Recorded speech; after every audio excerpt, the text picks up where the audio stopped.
สบายดีเด้อทุกคนมื้อนี้เราสิมานำเสนอเมนูแซ่บๆเด็ดๆเด้อทุกคนเด้ออันนี้ก็คือเมนูแกงจืดกระดูกหมูใส่กับเห็ดหอมหอมๆแล้วก็ใส่หมักเสวอลงไปนำแหน่เนาะทุกคนเนาะอันนี้ก็เป็นอีกหนึ่งเมนูเนาะที่ว่าข้าพเจ้าเองก็มักกินหั้นนะผู้ใดที่ว่ามักกินคือกันไปเฮ็ดนำกันเด้อทุกคนเด้อแล้วมื้อนี้เราสิมีวัตถุดิบหยังแหน่เดี๋ยวเราสิไปเบิ่งนำกันเลยมื้อนี้หลักๆเนาะก็แม่นเห็ดหอมเด้อทุกคนเด้อเราจะใส่เห็ดหอมอย่างหลายๆแด่เนาะเพราะว่ามักกินเป็นการส่วนตัวหั้นนะ และมาก็แม่นกระดูกหมูเนาะแล้วก็ตามด้วยหมักเสวอบ่ฮู้ว่าภาษาเพื่อนบ้านเพิ่นจะเอิ้นแนวใดเนาะแต่ว่าบ้านข้อยเอิ้นหมักเสวอเด้อทุกคนเด้อแล้วก็ตามด้วยผักชีหอมเนาะแล้วบัดนี้เราก็สิมาข้างหม้อใส่น้ำเนาะกะว่าเอามันส่ำพอดีสดเด้อทุกคนเด้อจะบ่ใส่น้ำหลายแล้วก็จะใส่แป้งนัวลงไป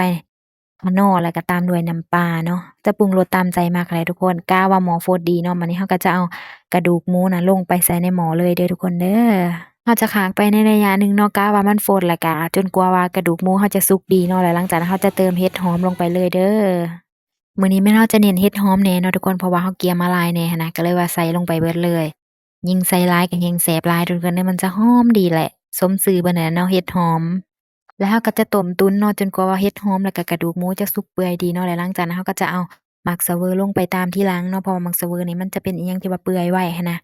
เราจะกะต้มส่ำว่าทุกอย่างมันสุกพอดีพร้อมๆกันเนาะเราจะเอาลงไปเป็นตามขั้นตอนไผมันหั้นนะบัดนี้ทุกสิ่งทุกอย่างเราที่ว่าอยู่ในหม้อนี่ก็เริ่มสุกดีแล้วเนาะทุกคนก็ทั้งกระดูกหมูกับสุกเปื่อยดีแล้วก็เห็ดหอมแล้วก็หมักเสวอเนาะก็ถือว่าสุกสำเร็จแล้วเนาะบัดนี้เราก็สิมาตักใส่ถ้วยไว้เนาะเพื่อว่าสิไปพร้อมเสิร์ฟแล้วก็สดร้อนๆเนาะตามด้วยผักชีหอมเนาะทุกคนเราจะโรยผักชีหอมลงไปเพื่อเพิ่มกลิ่นหอมหั้นนะเมนูแกงจืดกระดูกหมูของเราก็ถือว่าสุกสำเร็จเรียบร้อยแล้วเนาะ กลิ่นหอมของเห็ดหอมนี่ก็ถือว่าสุดยอดเลยเด้อทุกคนเป็นตาแซ่บตาแซ่บบวกกับกลิ่นของผักชีหอมอีกหั้นนะแล้วก็ความนัวของกระดูกหมูที่ว่าเราเลือกมาต้มใส่กันเนี่ยนะก็ถือว่าเข้ากันดีสุดๆเลยรสชาตินี่ก็ถือว่ากลมกล่อมแล้วก็นัวดีเนาะส่วนหน้าตาสีสันนี่ก็สวยงามเป็นตากินเลยแหละทุกคนลองเอาไปเฮ็ดกินกันเบิ่งเด้อทุกคนเด้อ